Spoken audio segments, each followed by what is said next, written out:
እግዚአብሔር አምላክ የቲክቶክ አገልግሎታችንን ባርኮልን ትላልቅ የሚባሉ የፕሮቴስታንት መምህራን እንዲህ ብለው መናገር ጀምረዋል። እስቲ እንስማቸው። አይደለም ሶላና ኤቫንጀሊካል አራቱንም ተው፣ በመጽሐፍ ቅዱስ አንስማማም። ታውቃላችሁ አይደል? ፕሮቴስታንቶች በመጽሐፍ ቅዱሳችን አንስማማም። ስለዚህ ፕሮቴስታንትን የሚያስማማ ኃይል ምድር ላይ የለም። የእውነቴን ነው ብለ የለም። በምንም ቴዎሎጂ አያስማማንም፣ ፋይቭ ሶላ አያስማማንም፣ የወንጌላን መገለጫ አያስማማንም። ከሁሉ በላይ መጽሐፍ ቅዱስም አያስማማንም። ለምን? በየመንገዳችን በጣም መምህሩ ሲናገር እንደሰማችሁት መጽሐፍ ቅዱስ አያስማማንም፣ አምስቱ ሶላዎችም አያስማሙንም፣ የትኛው ምድራዊ ኃይል ፕሮቴስታንቲዝምን አንድ ላይ ያደርግ አይችልም ብሎ ተናግሯል። ሁሌ የምንናገረው ይህንን ነው። ባይዘው በፕሮቴስታንቲዝም ውስጥ ብዙ አይነት መንፍቅናዎች፣ ብዙ አይነት የስተት ትምህርቶች አሉ። ብዙ አይነት ማንም አንድ ላይ ያደርጋቸው አይችልም። ማንም ይህንን ችግር ሊፈታ አይችልም። ኦኬ፣ አንድ አካል ትክክለኛ የጌታ ቤተክርስቲያን መሆኑና ላለመሆኑ አንዱ ማሳያ ይሄ ነው።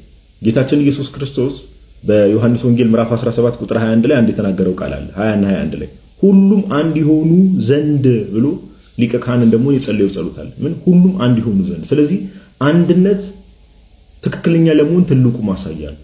በፕሮቴስታንቲዝም ውስጥ ያለው ግን የሰማይና የምድር ያክል ልዩነት የጌታ ቤተክርስቲያን እንዳልሆኑ ትልቁ ማሳያ ነውና ሰዎች ወደ ጌታ ቤተክርስቲያን እንዲመጡ ጥሪ እናቀርባለን። ያስረዳ። ጥያቄ ምንድነው? ልብስ አለበሰም ይላል አይደለ? ሲሰቀል ልብስ ለብሶ ሰው አለበሰም። እሺ የመጀመሪያ ጥያቄ ማን ያለው? አንተ ንገረኝ። ልብስ ለብሶ ሰው አለበሰም?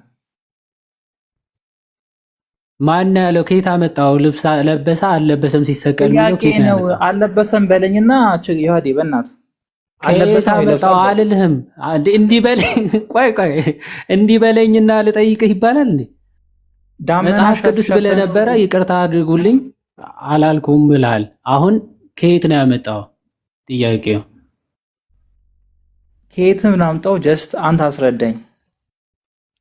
ልብስ ለብሶ አላለበሰም ይሁዲ?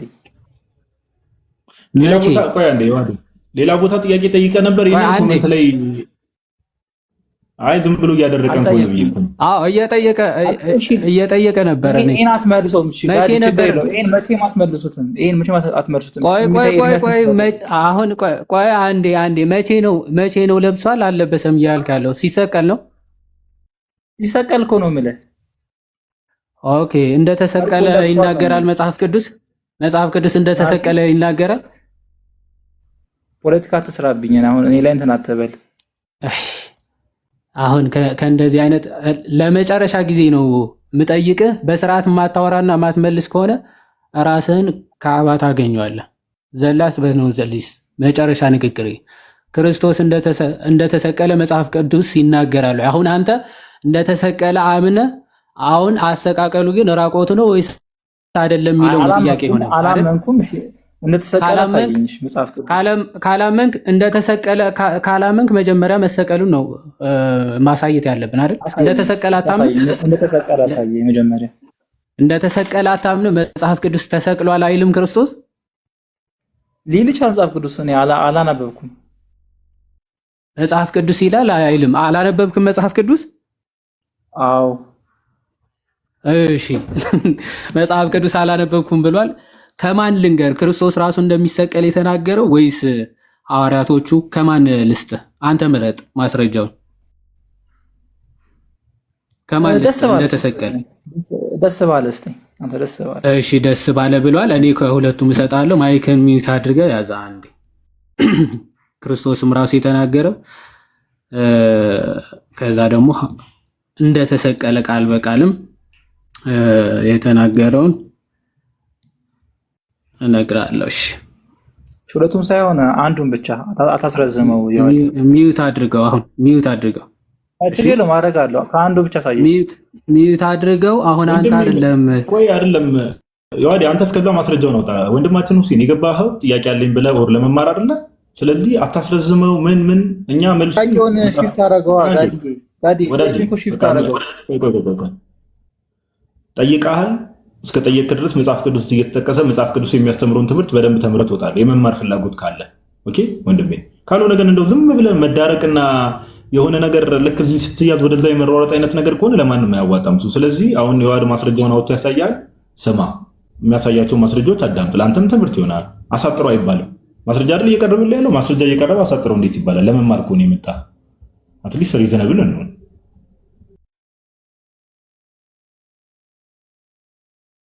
እሺ አሁን ክርስቶስ የተናገረውን በደንብ አሳያለሁ። ዮሐንስ ወንጌል ምዕራፍ 3 ከቁጥር 14 ጀምሮ እንዲህ ይላል። ሙሴ በምድረ በዳ እባብን እንደሰቀለ እንዲሁም በእርሱ የሚያምን ሁሉ የዘላለም ሕይወት እንዲኖረው እንጂ እንዳይጠፋ የሰው ልጅ ይሰቀል ዘንድ ይገባዋል ይላል። ዘንድ የሚለው እዚህ ጋር እንትን ስለ ታይፕ የአፑ ኢረር ስላለበት ነው። ይሰቀል ዘንድ ይገባዋል አለ።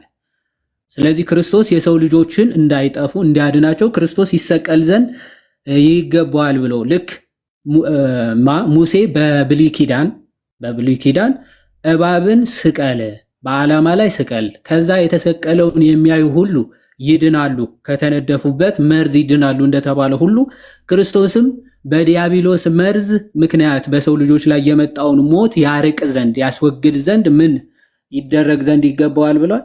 ይሰቀል ዘንድ ይገባዋል። ይሄ የተናገረው ማን ነው? ክርስቶስ ራሱ ነው። ክርስቶስ እንደተሰቀለስ በእያንዳንዱ ወንጌላዊ በአራቱ ወንጌላት ማለት ነው በግልጽ የተጻፈ እውነት ነው።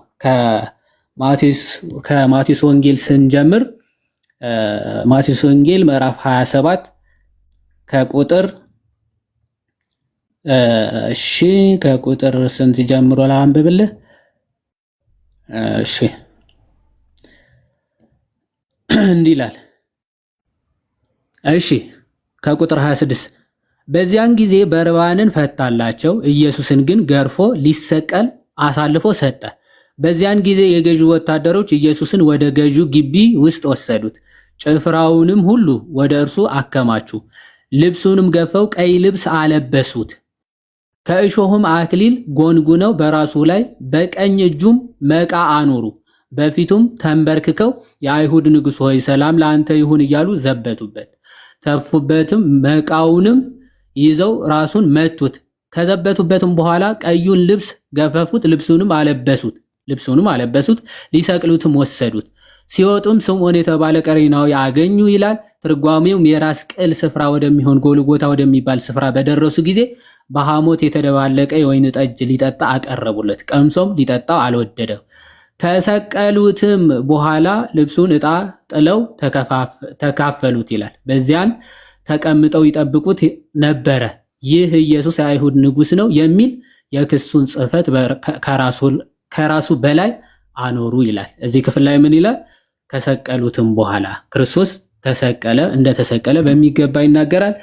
ማርቆስም ሉቃስም ዮሐንስም ሁሉንም ብንመለከታቸው ተመሳሳይ ሐሳብ ነው የሚናገሩት። የዮሐንስ ወንጌል አሳይቼ ከዛ ወደ ጥያቄ ካለ እንሄዳለን። ሶሪ 17 መጀመሪያ ክርስቶስ በገዛ ፈቃዱ እንደተሰቀለ የዮሐንስ ወንጌል ምዕራፍ 18 ከቁጥር 1 ጀምሮ ምን ይላል? ኢየሱስም ይህን ብሎ አትክልት ወዳለበት ስፍራ ወደ ቄድሮን ወንዝ ማዶ ከደቀ መዛሙርቱ ጋር ወጣ። እርሱም ደቀ መዛሙርቱ በዚያ ገቡ። ኢየሱስም ደቀ መዛሙርቱን ብዙ ጊዜ ወደዚያ ስለተሰበሰቡ አሳልፎ ይሰጠው ዘንድ የሰጠው ይሁዳ ደግሞ ስፍራውን ያውቅ ነበርና፣ ስለዚህ ይሁዳ ጭፍሮችንና ከካህናት አለቆች ከፈሪሳውያንም ሎሌዎችን ተቀብሎ በችቦና በፋና በጋሻ ጦርም ወደዚያ መጣ ይላል። አሁን ይሁዳ እየመራቸው የት እንዳለ ክርስቶስ ስለሚያውቅ ይሁዳ እየመራ አመጣቸው ይላል። ቁጥር 4 ኢየሱስም የሚመጣበትን ሁሉ አውቆ ወጣና ይላል። የሚመጣበትን ሁሉ አውቆ ማለት እሱ ላይ የሚፈጸመውን ሁሉ አውቆ ማንን ትፈልጋላችሁ አላቸው ይላል። ክርስቶስ ማንን ፈልጋችሁ ነው አላቸው። የናዝሬቱ ኢየሱስን ብለው መለሱለት። ኢየሱስ እኔ ነኝ አላቸው። አሳልፎ የሰጠው ይሁዳ ደግሞ ከእነርሱ ጋር ቆሞ ነበረ ይላል። ከእነርሱ ጋር ቆሞ ነበረ። እንግዲህ እኔ ነኝ ባላቸው ጊዜ ወደኋላ አፈግፍገው በምድር ላይ ወደቁ ይላል። ክርስቶስ የሆነ አስገድደውት ወይም ደግሞ የምርም ስልጣን ኑሯቸው በግድ ይዘው የሰቀሉት አይደለም። ምን ብሏል?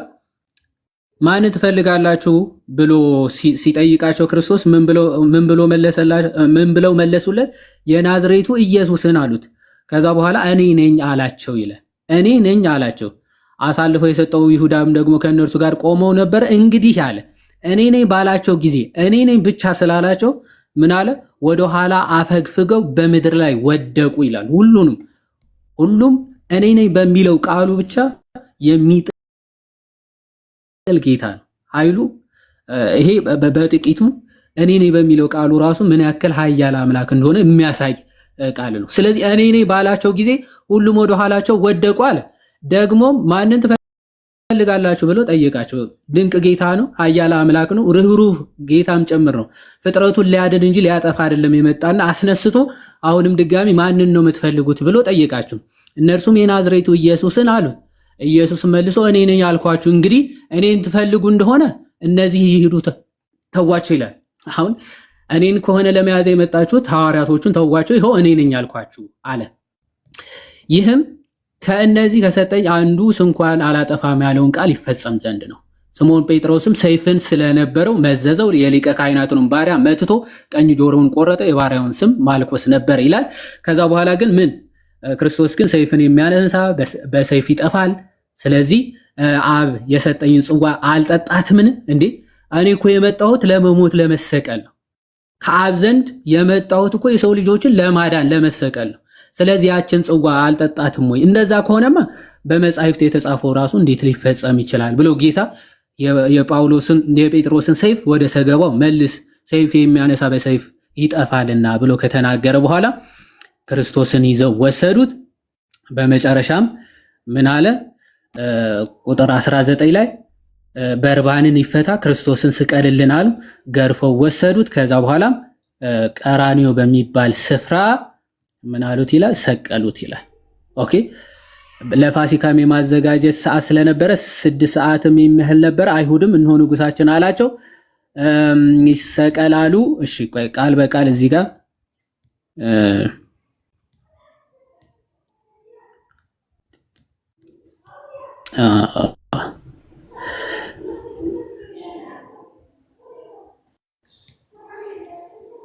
ኦኬ። ኢየሱስም እናቱ ይወደው የነበረው ደግ ኦኬ ከዚህ ጋር ሰቀሉት ይላል። ስለዚህ የአይሁድ ካህናት አለቆች ጲላጦስን እርሱ የአይሁድ ንጉስ ነኝ እንዳለ እንጂ የአይሁድ ንጉስ ብለ አትጻፋሉ ይላል። ጲላጦስም የጻፍኩትን ጽፌአለሁ ብሎ መለሰ። ጭፍሮቹም ኢየሱስን በሰቀሉት ጊዜ ልብሶቹን ወስደው ለእያንዳንዱ ጭፍራ አንድ ክፍል ሆኖ በአራት ከፋፍለው እጀ ጠባቡን ደግሞ ወሰዱ። እጀ ጠባቡን ከላይ ጀምሮ ወጥ ሆኖ የተሰራ ነበር እንጂ የተሰፋ አልነበረውም ይላል። ስለዚህ ክርስቶስን ተሰቀለ ብሎ መጽሐፍ ቅዱስ በግልጽ እንዲህ ይናገራል ማለት ነው። አራቱም ወንጌላውያንም ሁሉ ብንመለከታቸው የክርስቶስ መሰቀል በግልጽ ይናገራሉ ማለት ነው። ይህንን የሚክድ ይህንን የሚቃወም መንፈስ ቢኖር ልክ ጴጥሮስ ይህ ጽዋስ በፍጹም አይሁንብህ ብሎ ሲቃወመው ክርስቶስን ማለት ነው። ይሄማ በአንተ ላይ በፍጹም አይሁንብህ ብሎ ሲናገር ምንድነው ያለው ክርስቶስ? አንተ ዲያብሎስ ከእኔ ዞር በል አይደለ? የዲያብሎስ ሐሳብ ነው። ክርስቶስ አልተሰቀለም ማለት የሰው ልጆች ድህነት አልተፈጸመም። ስለ ሰው ልጆች መዳን መቃወም ነው። በሱ ተቃራኒ ሆነ መቆም ነው። ስለዚህ የክርስቶስን መሰቀል መጽሐፍ ቅዱስ አስረግጦ ይናገራል። ሐዋርያቶቹም ነቢያቶቹም ሐዋርያን አበውም የሚሰብኩት ይህ የተሰቀለውን ክርስቶስን ነው። ለዛ ነው ሐዋርያ ቅዱስ ጳውሎስ እኛ ግን የተሰቀለውን ክርስቶስን እንሰብካለን ያለው ያለ ፍርሃት። ኦኬ ድል ያገኘንበት ነፃነት ያገኘንበት ነፃነታችን የታወጀበት ስራ ስለሆነ ሁላችን በኩራት ክርስቲያኖች ምን መሰክረው ትምህርታችን ነው። ክርስቶስ በአማን ተሰቅሎ አልቀረም፣ ሞቶም አልቀረም፣ ሞትን ድል አድርጎ ተነስቷል። እንደ ሌሎቹ ሐሰተኞች ነው ያዲ ልትወጣ ፈልገ ከሆነ ወዳጄ ትወጣለህ። እስክጨርስ ድረስ ምን ሆነ? ልክ ክርስቶስ አይደለም። አይ ልክ ክርስቶስ እኛ የተሰቀለውን ክርስቶስን እንሰብካለን እያለ በሚጨርስበት ሰዓት ልክ ሊጨርስ እንደሆነ እያወቅ ምንድነው መጮኸው? ምን አመጣው? አረ ላውራ 10 ደቂቃ ሙሉ ሰማሁት።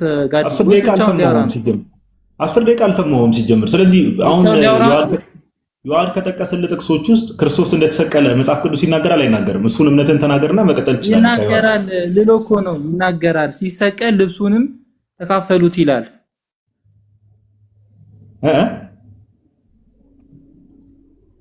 እንደሚሰቀል አሳይቶኛል ዮሐዴ ማለት ነው።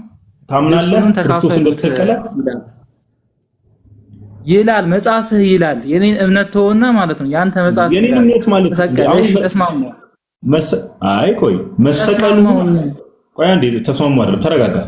ተረጋጋ ብሮስኪ። መሰቀሉን ችግር የለውም። መጽሐፍ ጋይስ በደንብ ታች ያላችሁ ሰዎች አስተውሉ። መጽሐፍ ቅዱስ ክርስቶስ ኢየሱስ ይሄ ልጅ ለምንድን ነው መጽሐፍ ቅዱስ አሁን ዋዲ ባሳየን አራቱም ወንጌላት ባይዘው አራቱም ወንጌላት 100% የሚናገሩት እውነት ነው። ከዛም ባለፈ መልእክታቱ በሙሉ የሚናገሩት የወንጌል ማዕከል ራሱ ስብከት ራሱ ሲጀምር ክርስቶስ ኢየሱስ እንደተሰቀለ ነው። ሐዋርያት ስብከታቸው የነበረው እንደተሰቀለ ከተሰቀለም በኋላ ከሙታን እንደተነሳ ይናገራሉ። እና ወንድማችን ምን አለ? መጽሐፍ ቅዱስ ይሄን እውነት ይመሰክራል አለ።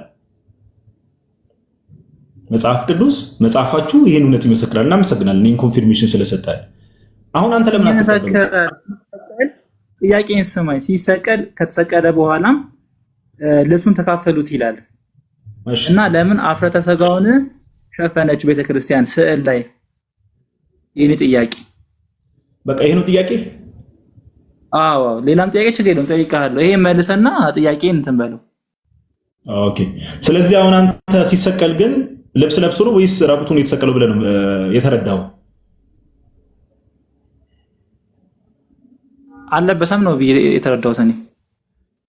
ኦኬ ለምን ልብሱን ተካፈሉት ይላል?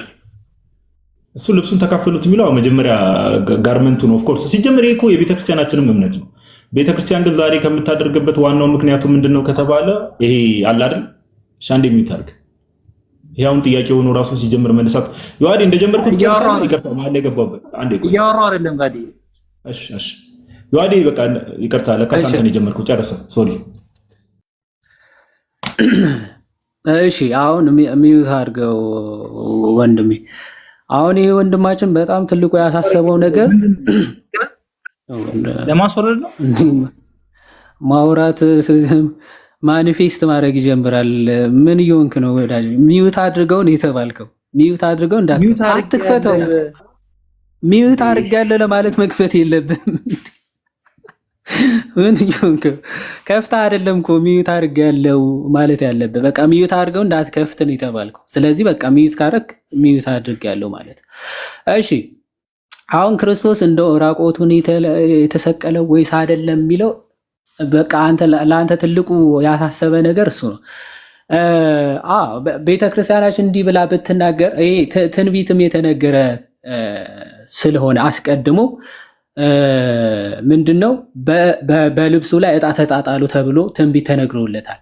የጌታችን እንደዛ መሆን ግን ራቆቱ መሰቀሉ ግን እንደው ያለ ምክንያት አይደለም። ምክንያቱም በክርስቶስ መራቆት የኛ መራቆት በጸጋው እያለበሰን ነበር። ምክንያቱም አዳምን ያጣው በክርስቶስ ካሳ እየተከፈለለት ነበር።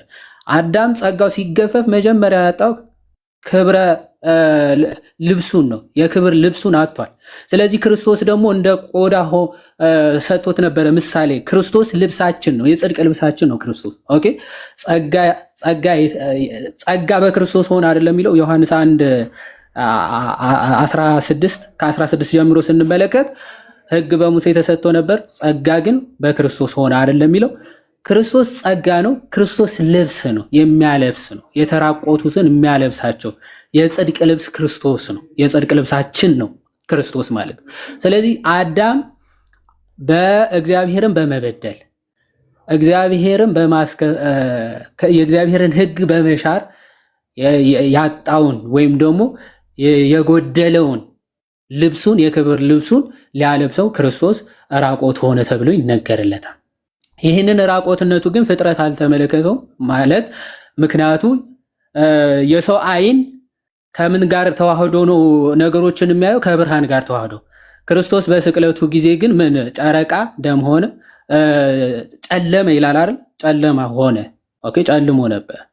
ስለዚህ ከዛ አንጻር የአምላክን ራቆትነት ፍጥረታት ግዑዛን ፍጥረታት ናቸው የሸፈኑት ማለት። ኦኬ ግዑዛን ፍጥረታት ሸፍነውታል። ኦኬ አስቀድሞ ለምን ሸፈነ? እሺ ቆይ አንዴ ሚዩት አድርገው ለምን እንደሆነ ከዛ ነው ሚዩት ቻና ተስበክ አንተ እሺ እባክህ የሆነ ሁለት ቀኝ እጅ የምታመልክ ሰው እባክህ ረጋ ብለህ ብትሰማ ጥሩ ረጅ እንዳለው አሳያለሁ። እግዚአብሔር እጅ እንዳለው አይ ሁለት ቀኝ እጅ እንደሚያመልክ አመንና እግዚአብሔር እጅ እንዳለው አሳያለሁ። እሺ ቀኝ እጅህን ታመልካለህ። አሁን እኛ የምናመልከውን እና ምናምነውን እናስረዳ። ተረጋጋ። ዶን ማኒፌስት እሺ ማኒፌስት አታርግ። ቆይ አንዴ አይ ነው ስፒሪቱ ከባድ ነው፣ ይከብዳል። ይሄ እውነት ሲነገር ሊያስጮህ ምናምን ይችላል፣ ግን ሚውት አድርገህ ጩህ ከፈለክ፣ እሱ ጉዳያችን ስላልሆነ ማለት። ስለዚህ ስማ ረጅም ሰዓት ብቻ ናታው ለአንተ ጠይቀህ ትማራለህ። አብዱል ለመጨረሻ ጊዜ አሁን ደግመህ ከከፈትክ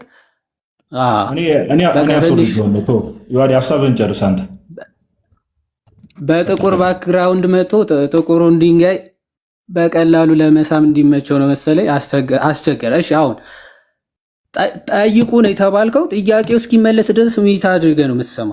ከዛ በኋላ ካልተመለሰልህ አልተመለሰልኝም ይሄን አልተመለሰልኝም ብለህ ታነሳለህ። ስለዚህ ከዚህ አንጻር የሚታይ ነው። ክርስቶስ ቤዛ ነው፣ ካሳ ነው፣ የጽድቅ ልብስ ነው። ለዛ ነው ክርስቶስን በጥምቀት የምንለብሰው። እሱ ልብሳችን ስለሆነ እሱ ክብራችን ስለሆነ ነው። በጥምቀት ክርስቶስን ለብሳችሁታል የሚለው ሐዋርያ ቅዱስ ጳውሎስ ገላትያ መልእክቱ ምዕራፍ 3 ከቁጥር 26 ጀምሮ ምን ይላል? ከክርስቶስ ጋር አንድ ተሆኑ ዘንድ የተጠመቃችሁ ሁሉ ክርስቶስን ለብሳችሁታልና። ክርስቶስ ልብስ ነው ራሱ። ኦኬ እሱ በጋርመንት ወይም በእንደዚህ አይነት ነገሮች የሚሸፈን አምላክ ሆኖ ሳይሆን እሱ ራሱ የተራቆቱትን ኦኬ በጸጋ የተራቆቱትን የሚያለብሳቸው የጸጋ ልብስ የክብር ልብስ ነው ክርስቶስ።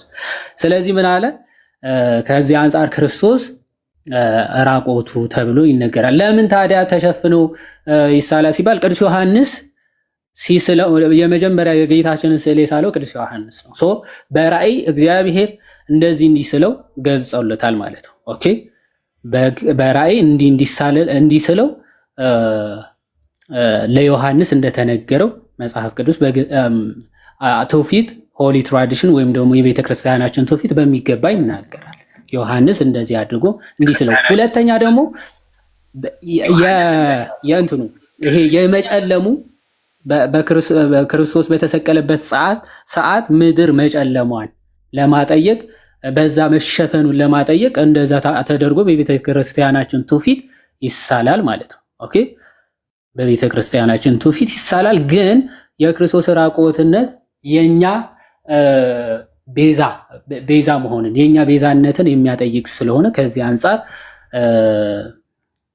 ቀይ ግምጃ አልብሰውት ነበር ሲገርፉት ያለበሱትን ቀይ ግምጃ አገልሞ ይሳላል በስዕል ማለት ነው። በስዕላ ሲሳል ከዚህ አንጻር ይሳላል ማለት ነው። ትርጓሜ ያለው እና ደግሞ የምናፍርበት ሆኖ ሳይሆን ቤዛችን ነው፣ ካሳችን ነው። ካሳ እየተከፈለልን ነው። እኛ እንድንለብስ እኛ እንዳንራቆት ክርስቶስ ቤዛችን ሆኖ በመስቀል ተሰቀለ፣ ሞተ፣ ሞትን ድል አድርጎ ተነሳ።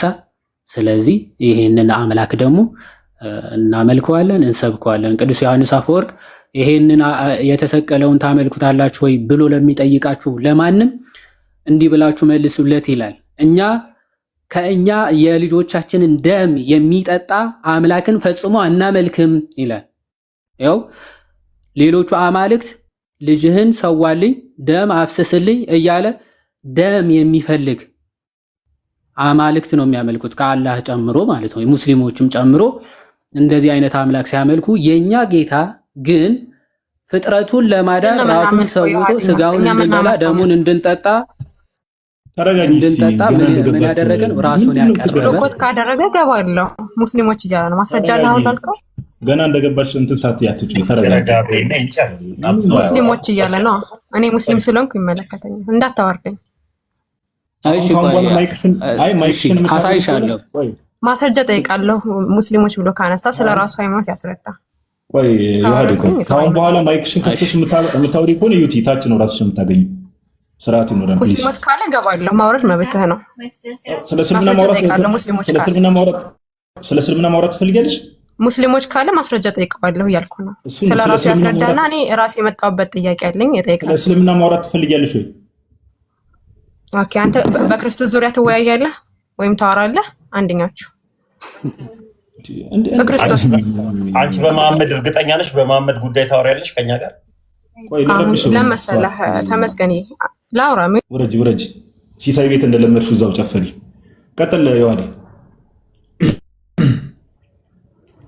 ሰው እንዳይማር በተፈቃ ማኒፌስት ያደርጋል እንደዚህ። ቀጥል። እኔ እኮ የሆነ ሙስሊሞች ካልክ ማስረጃ ጠይቃለሁ። እኔ እንደ ኃይለኛ ማስረጃ ጠይቃለሁ። ፎርሳው ያለ ማስረጃ ነው። የሆነ አንድ ትንሽ ታግሰ ማስረጃ ስታወጣ እኮ ልጠይቅ ነው የገባሁት ብሎ ለመጮ ነው ማለት ነው። ኦኬ እሺ ኤኒዌይስ እሱን ወደ በኋላ ማስረጃውን በደንብ እንሄድበታለን አስፈላጊ ከሆነ ማለት ነው። ኦኬ የእንስሳትን ደም አላህ ይፈልጋል አይፈልግም? እሱን ወደ በኋላ እናየዋለን አስፈላጊ ከሆነ ዋትኤቨር። ደምን የሚፈልግ ሳይሆን ምን አለ ራሱን መስዋዕት አድርጎ ኦኬ እሱን እንድንበላው እንድንጠጣውና ከሱ ጋር አንድ በመሆን የዘላለም ሕይወትን እንድናገኝ የሰጠን አምላክ ነው። ይሄን አምላካችን እናመልከዋለን። ይሄ ደግሞ የታመነ ትምህርታችን የማናፍርበት ትምህርታችን ነው። ባይዘው ክርስትና በማይናወጽ አለት በማይናወጽ መሰረት የታነጸ ትምህርት ማንም መቶ ሊያናውጸው በማይችል በሰው ፍልስፍና በሰው ሐሳብ ያልተመሰረተ እምነት የእግዚአብሔር ሐሳብ ብቻ ያለበት እምነት ቢኖር ክርስትና ብቻ ነው። ሌላው የሰው ሐሳብ ያለበት በሰው አስተሳሰብ የተሞላ የተዋቀረ እምነት ነው። ክርስትና ግን የእግዚአብሔር ሐሳብና የእግዚአብሔር ትምህርት ያለበት ብቸኛ ሃይማኖት መሆኑ ራሱ ማሳያ ይሄንን ነውና ከዚህ አንፃር የሚታየው ነው። እግዚአብሔር ይስጥልን። ጋብዲ ቃሌት ያሰማልን። ዮሐዴ እግዚአብሔር ያክብርልን። ብሮስኪ ያው የምትገቡ ሰዎች ጥያቄ ያላችሁን የተባለ ሰው ጥያቄ ይጠይቃል። ከዛ በኋላ መልስ ይሰጣል። ከዛ የተሰጠው መልስ ላይ የራሱን አርጊመንት ሰው ያቀርባል። እሺ እንደው መጥቶ ዝም ብሎ ጮሆ መውረድ ቤቱን ገብቶ መረበሽ መንጫጫት ምናምን ይሄ እንደዚህ አይነት ቤት አይደለም። ሲጀምር ዝም ታች ያሉ ሰዎችን ስለምናከብር ታች ያሉ ሰዎች መማር አለባቸው ብለን ስለምናስብ በዛ መልኩ ነው ነገሮችን አንደርስታንድ የምናደርገው ኦር ቤቱን የምንመራው በዛ መልኩ ነው እና ስንገባ ስርዓት ቢኖርም መልካም ስርዓት ይኖረ። ኦኬ እሺ ሳማሪያ እንኳን ደህና መጣሽ።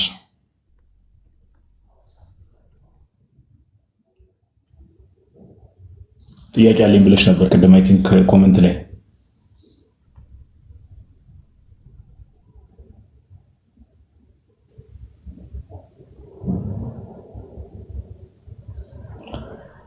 ይሰማል የኔ ድምፅ? ታሚ ሰማው ጋዲ በጣም ነው ጥርት ብሎ የሚሰማው። ላስገባ ሰው ዮሐድዬ ጨርስ ብዬ እኮ ነው። እኔ ገስት መቀበል አልቻልኩም። ባይዘው ገስት ላይ ሰው ቼክ ላደርግ ብዬ ጥያቄ ያላቸው ሰዎች ካሉ እስቲ አስገባ ገስቱ የሚታየ ከሆነ። ዩቲ በጸባይ እንድታወራ መልሼ ስቤያታለሁ፣ ግን ጸባይ ያስፈልጋል። ዩቲ የመጀመሪያ ጉዳይ ምንም ይሄ አያስፈልገውም። እንደዚህ መንጫጫት ካለው ይሄ ሳይሆን ዩቲ ብለን ነው የምንጠራት ካሁን በኋላ። እሺ ዩቲ እንኳን ደህና መጣሽ። እንኳን ደህና ቆያችሁ። በመጀመሪያ ግን እንዳታዋርዱኝ፣ እኔ ለማውራት ነው የመጣሁት። እዚህ ጥያቄ ትጠይቂያለሽ፣ ከዛ መልስ ይሰጥበታል። አለቀ። አንቺ ምንም የተለየ ቦታ የለሽም፣ ምንም የተለየ ሰውም አይደለሽም። ስለዚህ ጥያቄሽን አቅርቢ። እኔ ነኝ አልኩኝ እንዴ? ኧረ ተረጋጋ። እኔ አላልኩም፣ እኔ ነኝ አላልኩም። ሲጀመር እንደዛ አላልኩም። ለምን እንደዛ? ጥያቄሽን አቅርቢሽ። አመሰግናለሁ። ማንን ነው የምጠይቀው? ጥያቄሽን አቅርቢ። እሺ አሁን በስቅለት ዙሪያ እያወራችሁ ነበርና ኢየሱስ ክርስቶስ ከአዳም ለመጣው ድቀተ ባህሪ ነው የተሰቀለው ወይስ ለምንድን ነው የተሰቀለው ክርስቶስ እንደናንተ እምነት? እሺ የመጀመሪያ ጥያቄ ይሄ ነው ጥያቄሽ። ሁለተኛ ጥያቄም ካለሽ እንትን በይና ጥያቄዎቹን አድሬስ እናደርጋቸዋለን ተራ በተራ። አይ መልሱልኝ። ይሄ ብቻ ነው ጥያቄሽ? መልሱልኝና ባወራችሁት ላይ ደግሞ እጠይቃለሁ። ለምንድን የተሰቀለው ነው ጥያቄ። ኦኬ የአዳም ድቀተ ባህሪ ስትይ ምን ማለትሽ ነው? ያንቺ መረዳት ለስማ ውስጥ ባጠይቀኝ ደስ ይለኛል። ለምንድን ነው የተሰቀለው ነው ጥያቄ። አይ ያንቺ አሁን ስመልስልሽ የሚጠይቀኝ ሰው ምን አይነት መረዳትና ማይንድ ሴት እንዳለው ማወቅ ስላለብኝ ድቀ ተባሪ ሲባል ምን ብለሽ አንተ በምትረዳው መልስልኝ፣ ችግር የለውም። አይ ለአንቺ ነው እየመለስኩ ያለሁት። ለአንቺ እየመለስኩ ስለሆነ ድቀ ተባሪ ስትይ ምን ማለትሽ ነው? ክርስቶስ የተሰቀለውን ለምንድን ነው እናንተ ተሰቅሏል ብላችሁ ስለምታምኑ እሱ ነው። ድቀ ተባሪ ስትይ ምን ማለትሽ ነው? ቀደም ድቀ ተባሪ ስትይ ነበር። ነገረኝ። ክርስቶስ ለምን እንደተሰቀለ ንገረኝ ያልኩ ነው አይደለም። ድቀ ተባሪ ምን እንደሆነ አታውቂም? ቃሉ በዛውም ላብራራልሽ ብዬ ነው። ማታውቂ እኮ አላውቅም በይ። ጎበዝ አብራራው እስኪ አብራር፣ ችግር የለውም።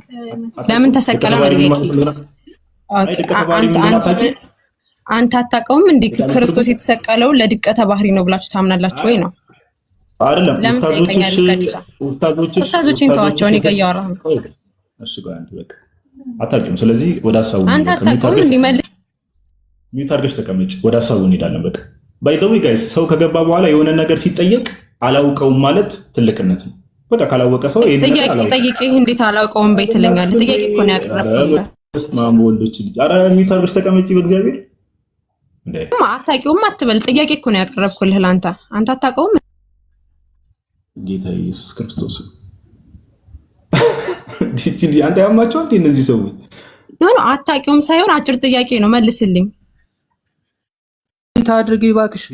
ምን ይሆኑ ምን አይነት ተፈጥሮ እንዳላቸው በጌታ ግን ጸባይሽ ግን ይገርማል። በቃ ሌላ ሰው ደግሞ ይባስኪ። አይ እንትን ነው ባይ ዘ ዌይ ጋይስ፣ ታች ያላችሁ ሰዎች እንድታውቁ ሄፕ ሄፕ እያለ የሚገባውን ሰው አበባ አትበትኛውን። በቃ ምንም ሰዎች ሲሉ ሰምተሽ ድቀ ተባሪ ምናምን የሚለውን ቃል የሆኑ ኡስታዞች ኦር የሆነ አጠሬዳ ላይ አንበበሽ ተመጫለሽ፣ ቃሉ ምን እንደሆነ ማታውቂም። ሌሎች ነገር ላይም እንደዚህ ነው የምታወቁት። ለድቀ ተባሪ ነው ኢየሱስ የተሰቀለው ብለሽ ጠየቅሽ፣ ሚውት አድርገሽ ተቀመጪ። ድቀ ተባሪ የሚለው ነገር ታውቂያለሽ ተብለሽ ተጠየቅሽ፣ አታውቂም። አለቀ በቃ። አላውቀውም ቃሉን እኮ ማለት ይቻላል። አላውቀው የቃሉን ትርጓሜ አላውቀውም በዛው አስረዳኝ ሲባል አየሽ፣ እኛ ክርስቲያኖች ስለሆንን እናስረዳሻለን። እና አሁን ታቸውነሽ ታዳምጫለሽ ማለት ነው። አበባ ምናምን አትበትኝ፣ ጤነኛም አትመስኝም። ይቅርታ አድርጊልኝና ሰው ኦፌንድ ለማድረግ ለመሳደብ አይደለም፣ ዝም ብሎ የመጨው መንፈስ ነው የማይብሽ። ለማንኛውም ጌታችን ኢየሱስ ክርስቶስ ይሄ ደግሞ ሰርግ ቤት ገብተህ ነው እንደገባው ምን አይነቶቹ ናቸው?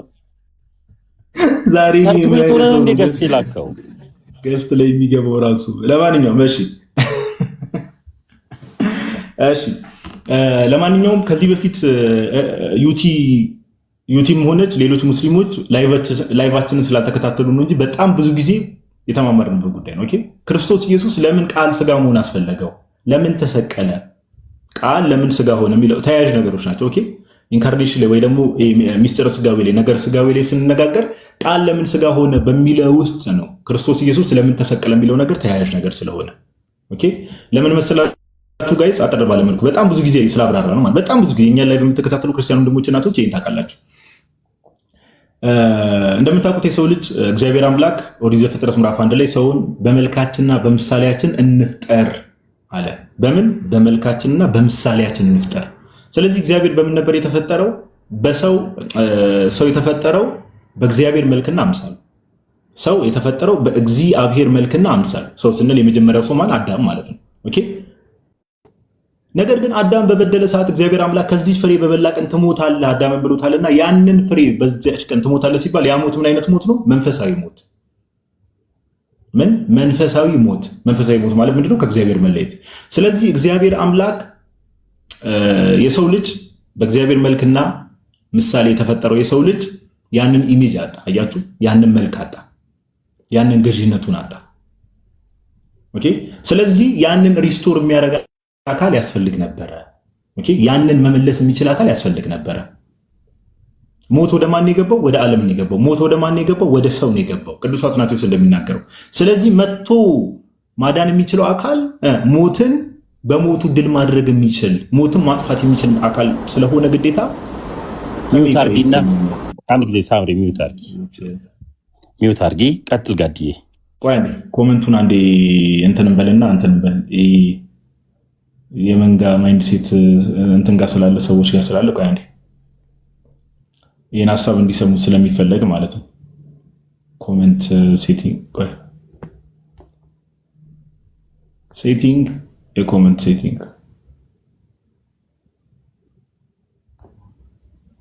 ለካ ታማር ይችላል። እቺን ሐሳብ አድሬስ እናድርግና ኮሜንቱን እንከፍታለን። ስለዚህ ሰው በእግዚአብሔር መልክና ምሳሌ ተፈጥሮ ነበር። ያንን መልክ ኦኬ፣ ያንን ኢሜጅ አጣ ሰው ኦኬ። ስለዚህ ይሄ ሰው መዳን ነበረበት። ሞት ወደ ማን የገባው? እግዚአብሔር አምላክ ከዚች ፍሬ በበላ ቀን ትሞታለህ ብሎት ነበርና ያ ሞት ወደ ማን የገባው? ወደ ሰው ነው የገባው። የመጣው ወደ ማን ነው? ያ ሞት ወደ ሰው ነው የመጣው። ስለዚህ ያንን ሪስቶር የሚያደርግ አካል ያስፈልግ ነበረ። ሪስቶር የሚያደርግ አካል ያስፈልግ ነበር። ለዛ ነው ቃል ሥጋ የሆነው ኦኬ። የእግዚአብሔር ጥበቡ የእግዚአብሔር ኃይሉ የተባለ የእግዚአብሔር የባህሪ ልጁ የተባለ ጌታችን ኢየሱስ ክርስቶስ እግዚአብሔር ወልድ ሰው መሆን ያስፈልገው ለዚህ ኦኬ። ስለዚህ ሞት ወደ ዓለም ገብቷል። ሞት ወደ ዓለም ገባ ስንል ደግሞ ሰዎች ከሞት ጋር ተያይዞ የመጡ ነገሮች አሉ፣ ኮንሲኩዌንሶች አሉ። ለምሳሌ ቅድም እህታችን ዩቲ እየተከታተለች ከሆነ ድቀተ ባህሪ የምንለው ወይ ደግሞ ፎልን ኔቸር የምንለው ነገር አለ ኦኬ። የሰው ልጅ ለኃጢአት ተጋላጭ ሆነ። ሞት ወደ ዓለም ሲገባ የሰው ልጅ ለኃጢአት ተጋላጭ ሆነ። ኃጢአትን ሪዚስት ማድረግ የማይችል ሆነ። ኃጢአትን ድል መንሳት የማይችል ሆነ ሰው ኦኬ። ስለዚህ ወደ ዓለም የገባውን ያንን ሞት በሞቱ የሚያጠፋው አካል ማን ነው? እግዚአብሔር ወልድ በስጋ ተገለጠ። ይሄን የክርስትናው ትምህርት ወደ ዓለም የገባውን ሞት በሞቱ ማጥፋት የሚችል በዛ ውስጥ ደግሞ ሰው እንዳልኳችሁ ቅድም ለኃጢአት ተጋላጭ ነበረ። ኃጢአትን ድል መንሳት የማይችል ሆኖ ነበረ።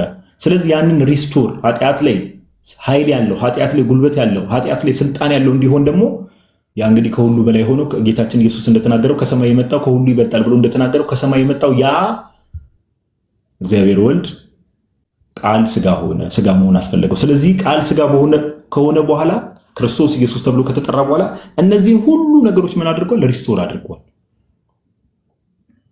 ኦኬ፣ ሪስቶር አድርጓል። ከዛ ባለፈ ደግሞ ቅዱስ ጳውሎስ እንደሚናገረው በመስቀሉ የሞትን ምንድነው የጥልን ግድግዳ ሰባበረ ብሎ እንደተናገረው ማለት ነው። አያችሁ፣ በእግዚአብሔርና በሰው መካከል የነበረውን የጥል ግድግዳ የሰባበረው ቃል ሥጋ በመሆን ውስጥ ነው። ስለዚህ ክርስቶስ ኢየሱስ ቃል ሥጋ ሆነ፣ ሰው ሆኗል። ከዛም ባለፈ ደግሞ ስለ ኃጢአታችን ሞቷል።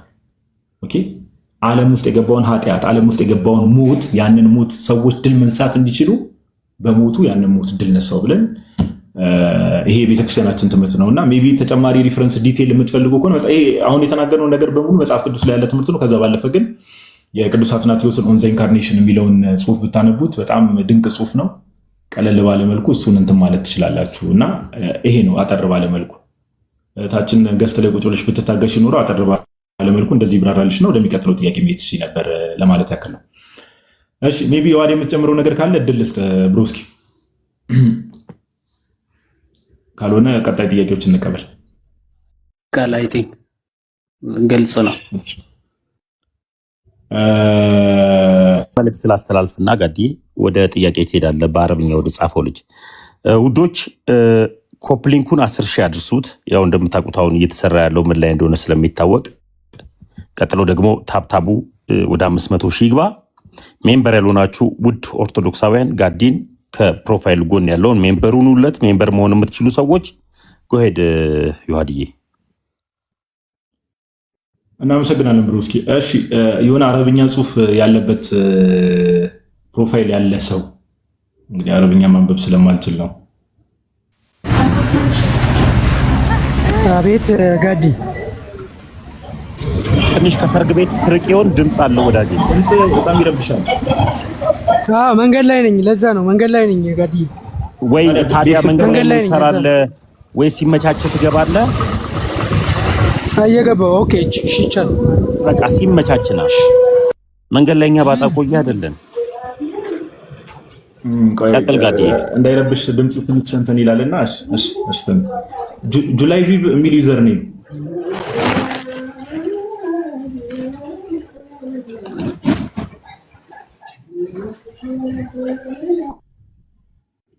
ጁላይ ቢብ የምትገቡ ሰዎች እባካችሁ አትሊስት ኔትወርካችሁ ትክክለኛ መሆኑን ቼክ አድርጋችሁ ምናምን ገቡ። ከገባችሁ በኋላ እኛንም ታይም ዌስት ባታደርጉ ደስ ይለናል።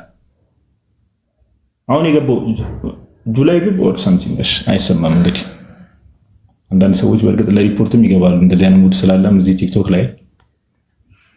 እሺ ሌሎች ጥያቄ ያላችሁ ሰዎች ካላችሁ ጋይስ አንድ ቁጥር መጻፍ ትችላላችሁ። ከየትኛውም ቤተ እምነት ጥያቄ ያላችሁ ሰዎች ወንድማችን እያወራ ነው። አረ መድኃኒዓለም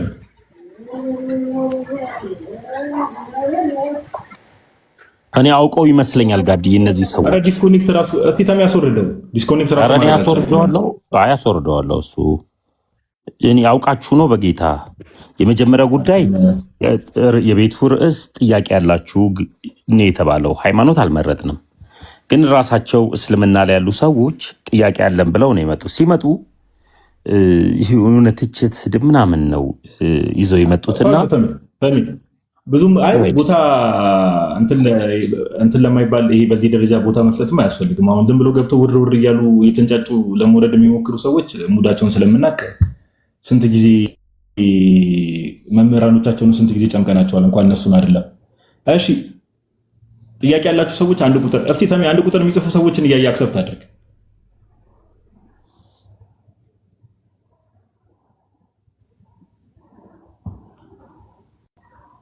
ጥያቄ ያላችሁ ሰዎች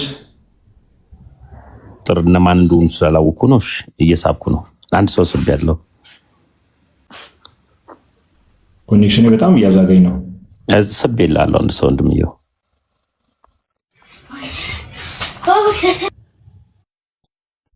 እሺ ሂራላቭ የሚል ዩዘር ነው አቤ ሰላም ነው እንዴት ናችሁ አለን እግዚአብሔር ይመስገን እሺ ጥያቄ ነበረኝ ማቅረብ እችላለሁ እሺ ከየት ቤተ እምነት ነው ሙስሊም ሃይማኖት ሙስሊም እሺ ቀጥል ጥያቄን አቅርብና መልስ ይሰጥበታል ቀጥል ኦኬ እሺ ቴንኪው የኔ ጥያቄ ኢሳይያስ 44:24 ላይ እግዚአብሔር እኔ እግዚአብሔር ነኝ ሰማይና ምድርን ስፈጥር ከኔ ጋር ማን ነበር ይላል እግዚአብሔር ቃል በቃል ማለት ነው ልክ እንደዚሁ ኢየሱስ ክርስቶስ ቃል በቃል እኔ እግዚአብሔር ነኝ ያለበት ቦታ ካለ እንድታሳየኝ ነበር ኦኬ አንድ ጊዜ ትእዛዝ ብቻ ላስተላልፍ ውዶች 10 ሺህ ሱት ኮፕሊንኩን ታብታቡን 400 በቃ ችግር የለውም ተው እንትን አትበል አትጨናነቅ ችግር የለውም ብሮስኪ አትጨናነቅ በዚህ ደረጃ ሲከታተሉ ራሳቸው እያደረጉ እንትን ይላሉ እሺ ኢየሱስ ክርስቶስ እኔ እግዚአብሔር ነኝ ወይ ደግሞ እኔ አምላክ ነኝ ያለበት ቦታ ነው አይደል አምላክ ሳይሆን ማለት እኔ እግዚአብሔር ነኝ ያለበት ቦታ አምላክ ማለት እንዴት ነው ከእግዚአብሔር ውጪ ኪሪዮስ የሚለው ቃል ወይ ደግሞ አምላክነት ከአምላክ ውጪ ይሰጣል ለሌላ አካል ሳይሆን ይኸውልህ አሁን እዛ ጋር እግዚአብሔር እኔ እግዚአብሔር ነኝ ብሏል ሰማይና ምድርን ስፈጥር ከኔ ጋር ማን እግዚአብሔር የሚለው ቃል እዛ ጋር እግዚአብሔር የሚለው እሱ ነው እግዚአብሔር ልክ እንደዛው እግዚአብሔር የሚለው ቃል እኮ ኢየሱስ ክርስቶስ እግዚአብሔር የሚለው ቃል ተጠቅሞ ልክ እንደ እግዚአብሔር ማለት እኔ እግዚአብሔር ነኝ ያለበት ቦታ ካለ እግዚአብሔር የሚለው ቃል እኮ አምላክነትን ለማሳየት ነው አይደል ወንድሜ አይደል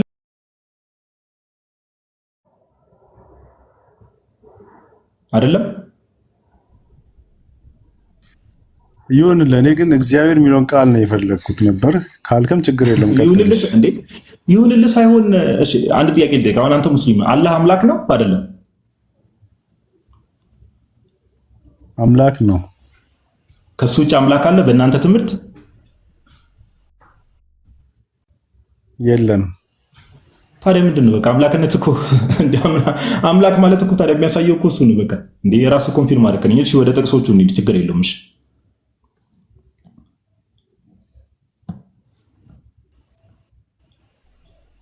ዮሐንስ ራእይ ላንብብልህ እሺ ቀጥል እኔ ያልኩ የኢሳይያስ ነው ትንቢተ ኢሳይያስ 44:24 ነው ያልኩ ጥቅሱን ከሆነ እዛ ላይ እግዚአብሔር እኔ እግዚአብሔር ነኝ ከፈለክ እሱን አንብብና ኢየሱስ ክርስቶስ አምላክ ነኝ ብሎ የተናገረበትን ክፍል አይደል እየጠየቀኝ ያለህ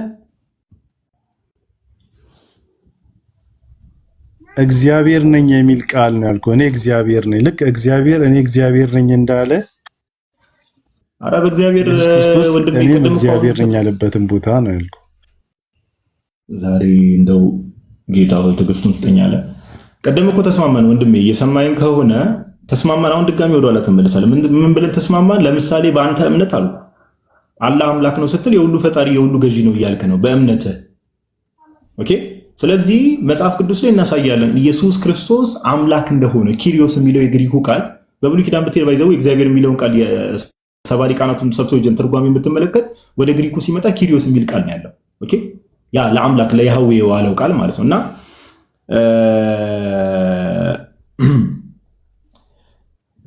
ዮሐንስ ራእይ ምዕራፍ 22 ላይ ቁጥር 12 ላይ እንደዚህ ብሎ ይናገራል ኢየሱስ ክርስቶስ እነሆ በቶሎ እመጣለሁ ለእያንዳንዱም እንደ ስራው መጠን እከፍል ዘንድ ዋጋዬ ከኔ ጋር አለ። ዳግም ለፍርድ ስለመምጣቱ ይናገርና አልፋና ኦሜጋ ፊተኛውና ኋላኛው መጀመሪያውና መጨረሻው እኔ ነኝ ይላል።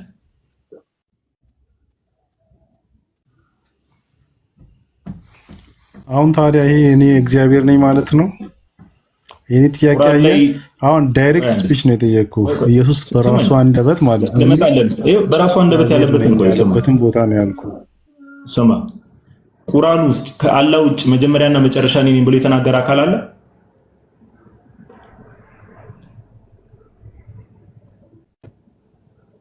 ጋዲሳ ባይብል ላይ ቆመ ብትመልስልኝ ደስ ይለኛል። ቆይ አንዴ እየጠየኩ እኮ ነው እንድትረዳ ነው። ባይዘው እንዲህ እየጣርኩ ያሉት ቁርአን ውስጥ ከአላህ ውጪ መጀመሪያና መጨረሻ እኔ ነኝ ብሎ የተናገረ አካል አለ ቁርአን ውስጥ? የለም። ለምንድን ነው የሌለው? መጀመሪያና መጨረሻ እኔ ነኝ ማለት ምን ማለት ስለሆነ ነው? በቃ የነበረ ወደፊትም ዘላለማዊ የሆነ ነገር ስለሆነ ማለት ነው። ጎበዝ። ስለዚህ ኢየሱስ ክርስቶስ አልፋና ኦሜጋ ፊተኛውና ኋላኛው መጀመሪያውና መጨረሻው እኔ ነኝ ብሎ ሲናገር ምን እያለ ነው?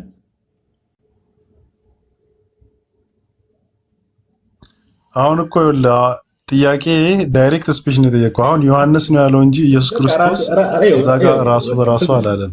ተናጋሪው እንዴ ማለት ተናጋሪው ማን ነው እዚህ ጋር? የዮሐንስ ራእይ ነው። ዮሐንስ በራእይ አይደል የሚናገረው? አረ በራእይ እንዴ አልፋና ኦሜጋ እኔ ነኝ የሚለው ዮሐንስ ነው።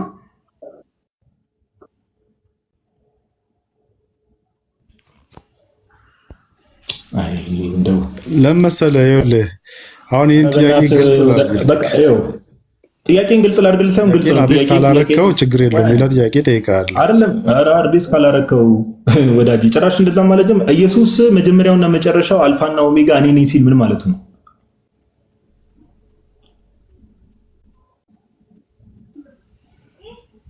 በቃ አልፋና ኦሜጋ እኔ ነኝ ካለ ማለት ነው የመጀመሪያ የመጨረሻ እኔ ነኝ፣ ድሮም ነበርኩ አሁንም አለው ዘላለማዊ ነኝ እያለ ነው ማለት ነው። ስለዚህ አምላክ ነኝ እያለ ነው አይደለም?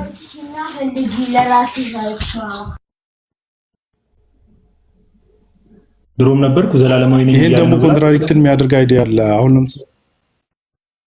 ስለ ኮንትራዲክሽኑ አይደለም ቴክስቱ ላይ ቆሞ አልፋና ኦሜጋ እኔ ነኝ ካለ ማለት ነው። አንደኛ ቆሮንቶስ ወዳጄ ይኸው ስማኝ፣ በደንብ ስማኝ እባክህ። ምን አልከኝ መሰለህ? ኢየሱስ ክርስቶስ አልፋ ኧረ ጌታ ኢየሱስ ክርስቶስ አልፋና ኦሜጋ ስማኝ፣ ራስህ እኮ እየመለስከው ስለሆነ ነው። ኢየሱስ ክርስቶስ አልፋና ኦሜጋ ፊተኛውና ኋላኛው መጀመሪያውና መጨረሻው እኔ ነኝ ሲል ምን ማለቱ ነው ብዬ ስጠይቅህ መጀመሪያ የነበርኩት እኔ ነኝ ዘላለማዊ ነኝ ማለቱ ነው አልከኝ። ስለዚህ ከአምላክ ውጪ ይሄን መልስልኝ። ከአምላክ ውጪ አልፋና ኦሜጋ መጀመሪያውና መጨረሻ ፊተኛውና ኋላኛ ተብሎ ሊጠራ የሚችል አካል አለ? ከአምላክ ውጪ አለ? የለም አልኩህ እኮ። ስለዚህ ኢየሱስ ክርስቶስ ደግሞ አሁን የነገር ደግሞ ባይዘው ጥሩ መልስ ነው የመለስከው። ስለዚህ የለም ከአምላክ ውጭ እንደዚህ ተብሎ ጋይስ በደንብ ስሙ። ከአምላክ ውጭ አልፋና ኦሜጋ መጀመሪያውና መጨረሻው ፊተኛውና ኋላኛው ተብሎ ሊጠራ የሚችል አካል የለም ብሏል። ስለዚህ ኢየሱስ ክርስቶስ ይህን ብሎ በመናገሩ ወንድማችን በተናገረው መሰረት ምን እያለ ነው? አምላክ ነኝ ብሎ እየተናገረ ነው አይደለም? እሺ ይሄን ደግሞ ውድቅ የሚያደርግልህ አንደኛ ቆሮንቶስ 15:28 ላይ በመጨረሻም ልጁ ራሱ ሁሉ ላስገዛለት ይገዛል ይላል። አሁን እዚህ ክፍል ላይ አልፋና ኦሜጋ የሚለውን ማለት ነው ውድቅ ያደርጋል ማለት ነው። ለምን እንደ አልፋና ኦሜጋ እኮ መጀመሪያና መጨረሻ እኮ ነው። ለምን ውድቅ ያደርጋል? በመጀመሪያ ቃል ነበረ እኮ ተብሎ ተጽፏል እኮ መጽሐፍ ቅዱሳችን ላይ። በመጀመሪያ ቃል ነበረ፣ ቃልም በእግዚአብሔር ዘንድ ነበረ፣ ቃልም እግዚአብሔር ነበረ ካለ በኋላ ቃል ምን ሆነ ይላል? ስጋ ሆነ፣ ሁሉ በእርሱ ሆነ የተባለው ቃል ማለት ነው። ኦኬ። ስለዚህ ለመጀመሪያነቱ መጀመሪያ የሌለው ለመጨረሻነቱ መጨረሻ የሌለው ነው። አሁን ያመጣው ክፍል ከመጨረሻና ከመጀመሪያ አልፋና ኦሜጋ ከሚለው ጋር ምን ያገናኘዋል? ምን ያገናኘው? ይኸውልህ አሁን ሌላ ደግሞ መጀመሪያ ላልከው ማለት ነው የለውም ኢየሱስ ክርስቶስ መጀመሪያም መጨረሻም የለውም ካልክ አሁንም ሌላ ኮንትራዲክትድ የሆነ አይዲያ ከባይብል ልስጥ መጽሐፈ ምሳሌ 8:22 ላይ ነው መሰለኝ እግዚአብሔር አይ የሥራው መጀመሪያ አደረገኝ ይላል። የመንገዱ መጀመሪያ አደረገኝ ጠይቅና መጀመሪያ ያለው ማለት ነው። እሺ በቃ ይሄ ነው። እሺ በቃ እሺ እዚህ ጋር በቃ ማይክ ሚውት አድርግና አንዴ በቃ ማይክ ሚውት አድርግ። አንድ ጥሩ ኮንፌሽን ወንድማችን ኮንፌስ ያደረገዋል። መጽሐፈ ምሳሌ ምዕራፍ 8 ላይ ያለውን ሐሳብ ዮሐዴ ሜቢ ማብራሪያውንም ከፍተህ ብታሳየው ደስ ይለኛል። ለምን እነ ቅዱስ አትናቴዎስ መጽሐፈ ምሳሌ ወይ ደግሞ ፕሮቨርብስ ቻፕተር 8 ላይ ያለውን የአሪዮስ ተከታዮች ወይ ደግሞ አሪያንስ የምንላቸው ወልድ ፍጡር ነው ብለው የሚያምኑ አካላት በፊት ይጠቅሱት የነበረ ማለት እስልምና ከመታወቁ በፊት የነበሩ መናፍቃን ናቸው። ይህንን ይጠቅሱ የነበረው ኦኬ እስልምና የሚባለው ሐሳቡ መለውና አይዲዮሎጂው ራሱ ከመኖሩ ከ200 ምናምን ዓመት በፊት የነበሩ ከ300 ዓመት በፊት የነበሩ አሪዮሳውያን ወልድ ፍጡር ነው ለሚለው ትምህርታቸው ይጠቅሱት የነበረው ነው። መጽሐፈ ምሳሌ ምዕራፍ 8 ዮሐንስ እሱን ከፍቶ ያሳያቸዋል። በስርዓት እያነበበ ቢያሳያችሁ መልካም ምን ማለት እንደሆነ ኦፍ ኮርስ እኛ በደንብ እንረዳዋለን አባቶቻችን በተረዱት መሰረት። ግን ወንድማችን አንድ ኮንፊርም ያደረገልን ነገር አለ። በደንብ ስም አንድ ምን ኮንፊርም አደረገ? በቁርአናቸው በእነርሱ እምነት ከአላህ ውጪ መጀመሪያና መጨረሻ የሚባል አካል የለም ከፈጣሪ ውጪ። ስለዚህ ዮሐንስ ራእይ ምዕራፍ 22 ላይ ስንመጣ ቁጥር 13 ላይ አልፋና ኦሜጋ መጀመሪያውና መጨረሻው ፊተኛውና ኋላኛው እኔ ነኝ አለ። ጌታችን ኢየሱስ እኔ ነኝ አልፋና ኦሜጋ መጀመሪያውና መጨረሻው ፊተኛውና ኋላኛው። ስለዚህ ወንድማችንን ጠይቁት። አንድ አካል እንደዚህ ብሎ ክሌም ካደረገ ምን እያለ ነው? ምን ማለት ነው? ክርስቶስ እንዲህ ብሎ ሲናገር ብዬ ስጠይቀው ምን አለ? ዘላለማዊ ነኝ እያለ ነው። በቃ ከጥንት ጀምሮ ነበርኩ እያለ ነው አለ። ተባረክ። ኦኬ። ስለዚህ ክርስቶስ ኢየሱስ ኦፍ ኮርስ አንተ እንዳልከው ዘላለማዊ እንደሆነ ከመጀመሪያው ጀምሮ እንደነበረ በመጀመሪያ ቃል ነበረ ብሎ መጽሐፍ ቅዱሳችን ራሱ ዮሐንስ ጸሐፊው እንደሚናገረው ከመጀመሪያው ጀምሮ ለዘላለም የነበረ እንደሆነ መጽሐፍ ቅዱሳችን በግልጽ ይናገራል። ስለዚህ አምላክነትን ፒውርሊ ክሌም እያደረገ ፒውርሊ 100% ምንም ወደዚህ ወደዛ የሚያስብል ነገር የለም። ወንድማችን ከሱ ጋር ይቃረናል ብሎ ያሰበው አንደኛ ቆሮንቶስ ምዕራፍ 15 ነው የጠቀሰው። ኦኬ ሁሉ ላስገዛለት ይገዛል የሚለውን ክፍል እኛ ይህንን ክፍል እንዴት የምንረዳው? ኦፍ ኮርስ እዚህ ጋር ልጁ ለአብ ተብሎ ተገልጿል። ምንም ጥያቄ የለው። ከቤተ ክርስቲያን አንጻር ነው የምንረዳው። ግን አያችሁ ትክክለኛውን ትርጓሜ ከክርስቲያኖች መጠየቅ መልካም ነው። ቅዱስ ጎርጎርዮስ ዘንዚናዙ ኦሬሽን ኦን ዘ ሰን የሚል ጽሑፍ አለው። ኦሬሽን ኦን ዘ ሰን የሚል ጽሑፍ አለው። ኦኬ ሁሉ ላስገዛለት ይገዛል ሲል ከሜምበርነት ክርስቶስ ኢየሱስ በደንብ አስተው የቤተ ክርስቲያን ራስ ነው። ጌታችን ኢየሱስ ክርስቶስ ብዙ ጊዜ እሱ ራስ እንደመሆኑ የቤተ ክርስቲያን ታች ላሉ ሰዎች ነው በደንብ አስተውሉ። እሱ ራስ እንደመሆኑ ከብልቶቹ አንጻር ወር ከሜምበሮቹ አንጻር ንግግሮችን ይናገራል። ለምሳሌ የሐዋርያ ሥራ ምዕራፍ 9 ላይ ተመልክታችሁ ከሆነ ቅዱስ ጳውሎስ ተብሎ ከመጠራቱ በፊት ሳውል ነበር ስሙ አይደለ? ሳውል ምን አለው? ሄደው ሳውል ስለምን ታሳድደኛለህ? ስለምን ታሳድደኛለህ? አሁን ጳውሎስ ተብሎ ከመጠራቱ በፊት ክርስቶስ ኢየሱስን አግኝቶ አሳድዶት ነው በአካል አይደለም። ባይዘው ክርስቲያኖችን ስላሳደደ ለክርስቲያኖች ላይ የሚደርሰው መከራ፣ ክርስቲያኖች ላይ የሚደርሰው መሰደድ ለራሱ አድርጎ ጌታችን ኢየሱስ ምን አለ? ስለምን ታሳድደኛለህ? ኦኬ። ስለዚህ አንደኛ ቆሮንቶስ ምዕራፍ 15 ላይ ያለው ክፍል ሁሉ ላስገዛለት ይገዛል ተብሎ ቤተክርስቲያን ለእግዚአብሔር እንደምትገዛ ከቤተክርስቲያን አንጻር ጌታችን ኢየሱስ የተናገረው ነው። ቅዱስ ዮሐንስ አፈወርቅ ኦኬ አንደኛ ቆሮንቶስ በተረጎመበት ክፍሉ አንደኛ ቆሮንቶስ ምዕራፍ 15ን በተረጎመበት ክፍሉ ኢቭን ሁላ ምን ብሎ ይናገራል? ሁሉ በሁሉ እግዚአብሔር ሁሉ ቆይ አንዴ እንደውም እዚሁ ጋር ላንብብላችሁ ክፍሉ ይቅርታ። ዮሐዴ መጽሐፈ ምሳሌ ምዕራፍ 8 ላይ ያለውን ሐሳብ እንትን ይላችኋል። ሁሉ ከተገዛለት በኋላ ይላል። ሁሉ ከተገዛለት በኋላ ግን እግዚአብሔር ሁሉ በሁሉ ይሆን ዘንድ ይላል። እዚህ ክፍል ላይ ያለውን እግዚአብሔር ሁሉ በሁሉ ይሆን ዘንድ የሚለውን እግዚአብሔር የሚለውን ቅዱስ ዮሐንስ አፈወርቅ አብ ወልድ መንፈስ ቅዱስ ቅድስት ሥላሴ ነው ብሎ ያስቀምጣል። ቀደም እንዳልኳችሁ ቅዱስ ጎርጎርዮስ ዘንዚናዙም ኦሬሽን ኦን ዘ ሰን የሚል ጽሑፍ አለ። ኦኬ ሶስተኛ ኦሬሽን እዛ ጽሑፉ ላይ ቃል በቃል ከቤተ ክርስቲያን አንጻር ከሜምበርነት አንጻር ብሎ ይናገራል። ስለዚህ እኛ ይህን ክፍል እንደዛ ነው የምንለው። ኦኬ ለአብ ነው ተገዝቷል እዛ ክፍል ላይ ተብሎ የሚነገረው። አንድምታችን በእርግጥ በሁለቱም ያስቀምጣል። ለሞት ሁሉ ላስገዛለት ይገዛል የሚለው ከሞት አንጻር ይፈተዋል። ነገር ግን አባቶች በምልአት የሚፈቱት ግን ከአብ አንጻር ነው። ለአብ ይገዛል የሚለው ግን ተገዛ ተብሎ ሲነገር ግን ጌታችን ኢየሱስ ለአብ ይገዛል ተብሎ ሲነገር ግን ይሄ ስለ ዘመኑ ፍጻሜ ነው የሚናገረው። ከምን አንጻር ነው? ቤተክርስቲያን ሜምበሮች ብልቶች፣ ቤተክርስቲያን ውስጥ ያሉ ብልቶች ለእግዚአብሔር እንደሚገዙ። ለዛ ነው ሁሉ በሁሉ እግዚአብሔር ሁሉ በሁሉ ይሞላ ዘንድ የሚለውን እግዚአብሔር የሚለውን ዘ ፋዘር ዘ ሰን ኤንድ ዘ ሆሊ ስፒሪት ብሎ አባቶች ፈተውታል። እና ከዚህ አንጻር ነው ይሄ አልፋና ኦሜጋ ከመሆኑ ጋር ራሱ የሚገናኝ ነገር አይደለም። ግን እግረ መንገዴን ሐሳቡን ክፍሉን አድሬስ እናደርግ በሚል ነው። ዮሐዴ መጽሐፈ ምሳሌ ምዕራፍ 8 ላይ ያለውን ሐሳብ ሄድበት ፓፓ። ኦኬ ቃሉ ታሰማለን ጋዶ በደንብ ሄደበታል። አሁን ይሄንን የተነሳው ቅዱስ አትናቴዎስ፣ ቅዱስ ኢጲፋኒዮስ እነ ጄሮም ሁሉም አባቶች በስፋት ይሄንን ክፍል ባይዘው ምላሽ ሰጥተውበታልና ከነዛ መካከል የቅዱስ ኢጲፋኒዮስ እና የቅዱስ አትናቴዎስ ዲስኮርስ አጌንስት አሪያንስ ወይም ደግሞ በእንተ አርዮሳውያን ሁለተኛው ዲስኮርሱ ከመጀመሪያ ጀምሮ ይህን ፕሮቨርብ 8:22 ነው የሚያብራራው እና ለአርዮሳውያን ክሬኤትድ ኤንድ ቢጋትን ምን ኢንተርቼንጀብሊ ይጠቀሙታል። ባይዘወይ እንትን መጽሐፍን ጽንዓ ተዋህዶ መጽሐፍም ላይ አለ ይሄ የምሳሌ 8:22 ላይ ያለው ሐሳብ ማለት ነው። ኦኬ ቢጋትን ሚ ኤንድ ክሬኤትድ የሚለው ኢንተርቼንጀብሊ ይጠቀሙታል። መጽሐፍ ቅዱስ ግን ኢንተርቼንጀብሊ አይደለም የሚጠቀመው። እዛ መጽሐፈ ምሳሌም በግልጽ ለያይቶ አስቀምጦታል።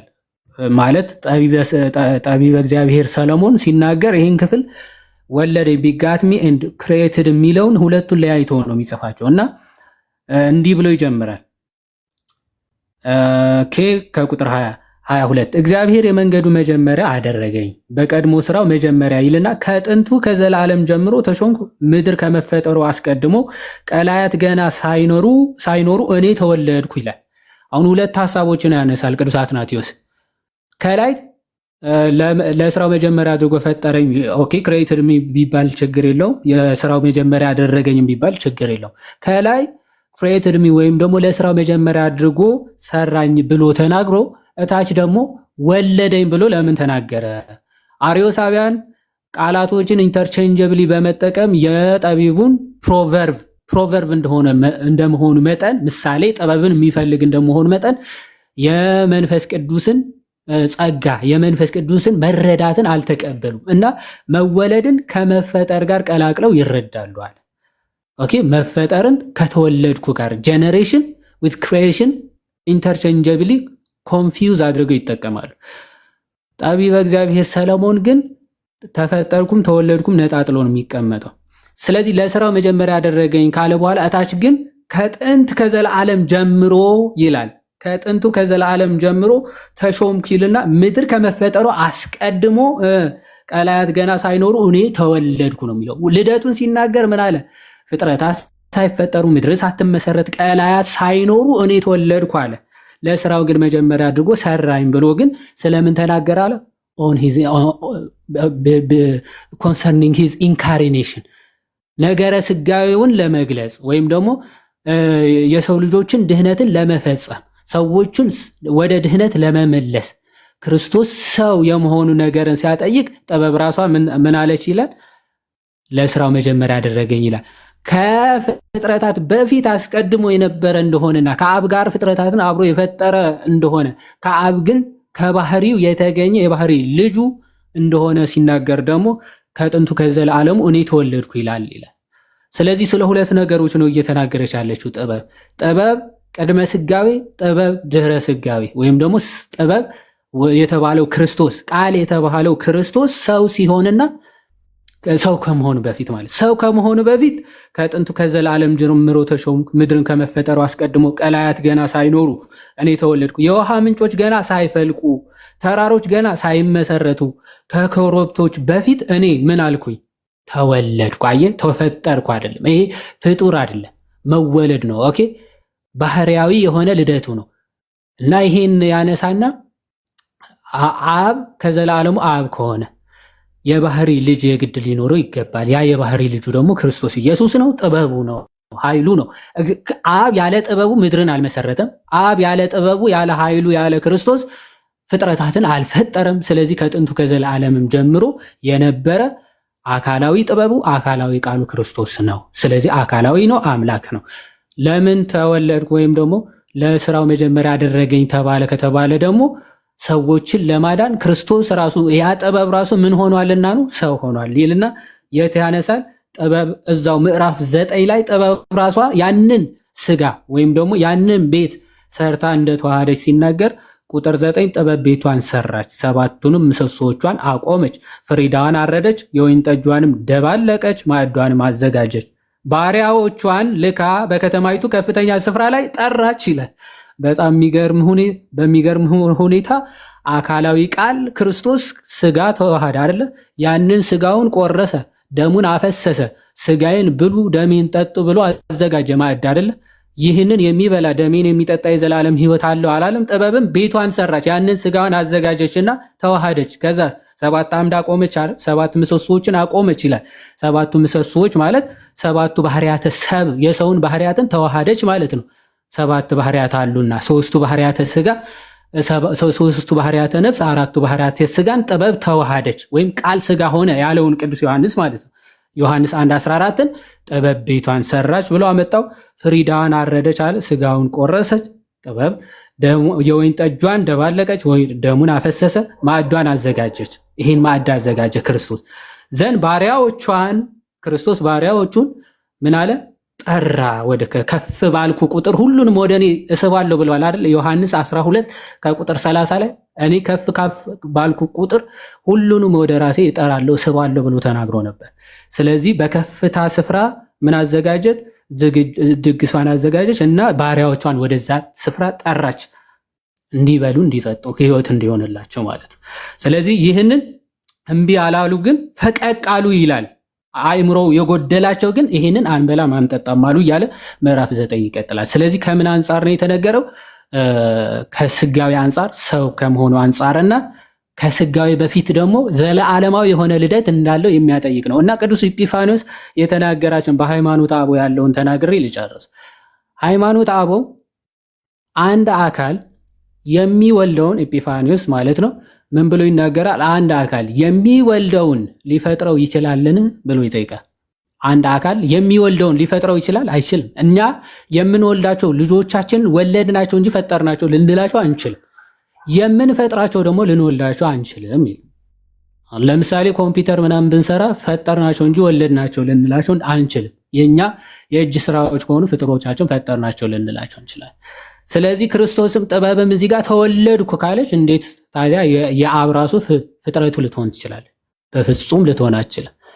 ኦኬ፣ አብ ጥበቡን ፈጥሮ አይደለም የሰራበት።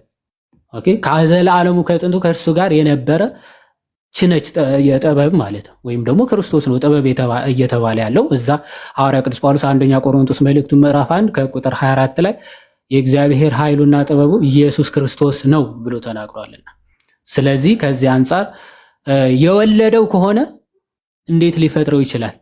የፈጠረውስ ከሆነ እንዴት ይወልደዋል ከዘላለሙ ብሎ በግልጽ ይናገራልና ከዚህ አንጻር የምንረዳው ነው። ሰው ከመሆኑ አንጻር ግን እንደዛ ተብሎ ተነግሮለታል ነው።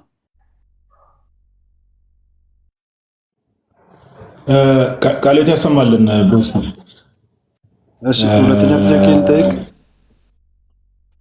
ሌሎች ሰዎችም እንድናስተናግድ በእርግጥ አንተ ያው 2-3 ጥያቄ ከቅድም ጀምሮ ስታወራ ስለነበር ሜቢ ሌላ ቀን እንትን ብትል ብዙ ሰዎች ገዝተ ላይ ስላሉ ብዬ ነው። ሰዓታችንን በአግባቡ እንጠቀም። በጣም ከታላቅ ጥያቄና አንድ ዋን ሞር ጥያቄን አቅርብ ወይ ጥያቄን አቅርብና እንትን የሚፈልግ ከሆነ ምንድነው ረዘም ያለ ማብራሪያ የሚፈልግ ከሆነ ወይ በኋላ ላይ ወይ ሌላ ቀን እንትን እንለዋለን። ባጭሩ የሚመለስ ከሆነ ግን እዚሁ እንትን እንላለን። ቀጥልሽ። እሺ፣ ሾርት ከት አድርጌ ነው የምጠይቅህ። ዮሐንስ 1:1 ላይ ነው የምጠይቅህ ያለኝ ጥያቄ። በመጀመሪያም ቃል ነበር፣ ቃልም በእግዚአብሔር ዘንድ ነበረ፣ ቃልም እግዚአብሔር ነበረ ይላል አይደል? ከተሳሳትኩ አርም ነው እዚህ ጋር ማለት ነው። አሁን ቃልም እግዚአብሔር ነበረ ካለ ቃል የሚባል እግዚአብሔር እንዳለ ነው የሚናገረው አይደል? እግዚአብሔርነት ባህሪ ስለሆነ ቃል እግዚአብሔር ነበረ ሲል ቃል እግዚአብሔር ነበረ ነው። ስለ ቃል እግዚአብሔር ነበር አለ። አሁን ቃል የሚለው ቦታ ላይ እግዚአብሔር የሚለውን አስገብቼ ጥያቄ ልጠይቅህ። በመጀመሪያም እግዚአብሔር ነበር፣ እግዚአብሔርም በእግዚአብሔር ዘንድ ነበር፣ እግዚአብሔርም እግዚአብሔር ነበረ ሲል እግዚአብሔር በእግዚአብሔር ዘንድ ነበረ ካለ ስንት እግዚአብሔሮች ናቸው የሚኖሩት? አየህ፣ አሁን እዚህ ጋር የተሸወድከው መጽሐፍ ቅዱሱ ዮሐንስ ልክ መግቢያ ላይ ሲያስቀምጠው በመጀመሪያ ቃል ነበረ ሲል ስለ ፐርሰን ነው እያወራ ያለው። አየህ፣ ቃል የሚለው ፐርሰንን ነው የሚያሳየው፣ እኔነት ያለው ፐርሰንን ነው የሚያሳየው። ኦኬ፣ በመጀመሪያ ቃል ነበረ፣ ቃልም በእግዚአብሔር ዘንድ ነበረ። እዚህ ጋር እግዚአብሔር ተብሎ የተገለጸው ማን ነው? አብ ነው። ኦፍ ኮርስ በአብ ዘንድ ነበረ። ቃል እኔነትን ነው የሚያሳየው። አየህ፣ እኔነትን ነው የሚያሳየው። ስለዚህ እግዚአብሔር የሚለው ግን ስሙ እግዚአብሔር የሚለው ስም ምንድነው ከተባለ ባህሪ ነው አይደል? ስለ ኔቸር ነው እያወራን፣ ስለ ኤሰንስ ነው እያወራን ያለው። ስለዚህ አንድ ኤሰንስ ነው ያለው፣ አንድ እግዚአብሔር ነው ያለው፣ አንድ ኔቸር ነው ያለው፣ አንድ ዲቪኒቲ ነው፣ አንድ ዲቫይን የሆነ ኔቸር ነው ያለው። ያን ኔቸር ደግሞ ሼር የሚያደርጉ ሶስት አካል ፐርፌክትሊ ሼር የሚያደርጉ ሶስት አካላት አሉ ብለን ነው የምናምነው። ስለዚህ ኤክስቼንጅ አድርጌ ልጠይቅ ብትል አሁን እግዚአብሔር በእግዚአብሔር ዘንድ ነበረ ስትል ስለ ፐርሰን እያወራ ከሆነ መጀመሪያ እግዚአብሔር ብዬ ስናገር ቃልን ለመግለጽ ነው፣ ቃልን ነው ሪፈር ለማድረግ ነው እያልክ ነው አንተ ወይስ እንዴት ነው? አይ ቃል የሚባል እግዚአብሔር ስላለ ማለት ነው። እዛ ጋር አሁን ለምሳሌ በአካል አሁን አንተ ሰፓሬት በአካል ይለያያሉ። ለምን በአካል ይለያያሉ? አካል ስትል እኛ ፐርሰን ብለን ስንናገር እኔነት ነው፣ እኔ ብሎ መናገር የሚችል ማለት ነው። ኦፍ ኮርስ ዲፈረንት ፐርሰን ናቸው። አሁን ለምሳሌ በቃል ወልድነት ትላላችሁ፣ በመንፈስ ቅዱስ ሰራጺነት፣ በአብ ልብነት ብላችሁ ነው የምታስተምሩት አይደል? ስለዚህ አሁን ወደ ሌላ ወደ ግብር ቃል ጥያቄን አቅርብና ይህ ቃል ማለት ይህ ቃል እግዚአብሔር ከሆነ ማለት ነው በመጀመሪያም እግዚአብሔር ነበረ፣ በእግዚአብሔር ዘንድ እግዚአብሔር ነበረ፣ እግዚአብሔርም እግዚአብሔር ነበረ ነው የሚለው። ስለዚህ ዘንድ የሚል ካለ ደግሞ ኮምፓራቲቭ ነው። አሁን ለምሳሌ ጋዲሳ ዘንድ ዮሐድ አለ ካልኩኝ ዮሐድና ጋዲሳ አሉ ማለት ነው፣ ወይ ጋዲሳ ከዮሐድ ጋር አብሮ ነው ያለው ማለት ነው። ስለዚህ ቃል ከእግዚአብሔር ዘንድ ካለ ማለት ነው፣ ቃል ደግሞ እግዚአብሔር ከነበረ ስንት እግዚአብሔሮች ናቸው ያሉት እዛ ጋር ሪፍሌክት የሚያደርገው? እሺ ሚውት አድርገውና ሐሳብ እንስጥበት። በጣም ባጭሩ መመለስ የሚችል ስለሆነ ይህን ስናፈታት በመጀመሪያ ቃል ነበረ፣ ቃልም በእግዚአብሔር ዘንድ ነበረ፣ ቃልም እግዚአብሔር ነበረ። በመጀመሪያ ቃል ነበር የተባለው በቃ ፐርሰን ነው። ኦኬ ፐርሰን፣ ስለ ፐርሰን እየተወራ ቃል የሚባል ፐርሰን አለ ወይ ደግሞ ፐርሰን ብለን ስንናገር አካል ብለን ስንናገር እኛ ክርስቲያኖች እንዴት ነው ከተባለ እኔነት ያለው እኔ ብሎ መናገር የሚችል ኦኬ። ስለዚህ በመጀመሪያ ቃል ነበረ፣ አዎ ቃል ነበረ፣ ቃልም በእግዚአብሔር ዘንድ ነበረ። ከማን ጋር? እዚህ ጋር እግዚአብሔር ተብሎ የተገለጸው አካል ማነው? አብ ነው። ኦኬ ሁሉም የቤተክርስቲያን አባቶች ነው የሚሉት። ስለዚህ በመጀመሪያ ቃል ነበረ፣ ቃልም በእግዚአብሔር ዘንድ ነበረ። ዊዝ ጋር ነው የሚለው፣ ከእግዚአብሔር ጋር ነበረ። ኦፍ ኮርስ ቃልም እግዚአብሔር ነበረ። ምን ያ ቃል ደግሞ ያንን ኔቸር ሼር ያደርጋል ነው። እግዚአብሔርነት እንዳልኩ ያንን ዲቫይን ኔቸር ያንን ዲቪኒቲ ስለሆነ እግዚአብሔር ብለን እየጠራን ያለው ያንን አንዱ ኔቸር ስለሆነ እግዚአብሔርነት ብለን እየጠራን ያለ ነው። ያ ቃል ከአብ ጋር የነበረው ያ ቃል እርሱ ምንድነው? ዲቫይን ነው፣ ዲቫይን ወርድ ነው። ኦኬ ዲቫይን ወርድ ኦፍ ዘ ፋዘር ነው ብለን ነው የምናምነው። በቃ ባጭሩ ይሄ ነው እንጂ እግዚአብሔርም እግዚአብሔር ነበረ፣ እግዚአብሔር በእግዚአብሔር ዘንድ ነበረ ብለ ይሄ በምንድነው በስነ መለኮት በቋንቋ ህግ ራሱ አሁን አንተ እንዳልከው ይሄን እዚህ ጋር ሪፕሌስ አድርጌ እንዲህ ባነበውስ የሚለው ነገር የሚሰራ አይመስለኝም። ግን ኮንሰፕቱ መጽሐፍ ቅዱስ ላይ ያለው ኮንሰፕት ከጥንት ጀምሮ የቤተክርስቲያን አባቶች የሚፈቱት በዚህ ልክ ነው። በቃ ቃል እኔነት ነው። ያ እኔነት ያለው ቃል ከአብ ጋር ነበረ ከመጀመሩ ከዘላለም ጀምሮ የአብ ቃሉ ስለሆነ አንተ ቀደም የአብ ጥበቡ ስለሆነ ኦኬ ከዘላለም ነበረ እና ያ ከአብ ጋር የነበረው ዊዝ ዘፋዘን የነበረ ወርድ የተባለው ቃል የተባለው ከአብ ጋር የነበረው ከዘላለም ጀምሮ የነበረው ያ ቃል ዲቫይን ነው። ኦኬ መለኮታዊ ቃል ነው፣ የአብ ቃል ነው ብለን ነው የምናምነውና ቃልም እግዚአብሔር ነበረ ብሎ ሲናገር ከዚህ አንጻር ነው። እሺ ወደሚቀጥለው ሰው እንሂድ። አረብኛ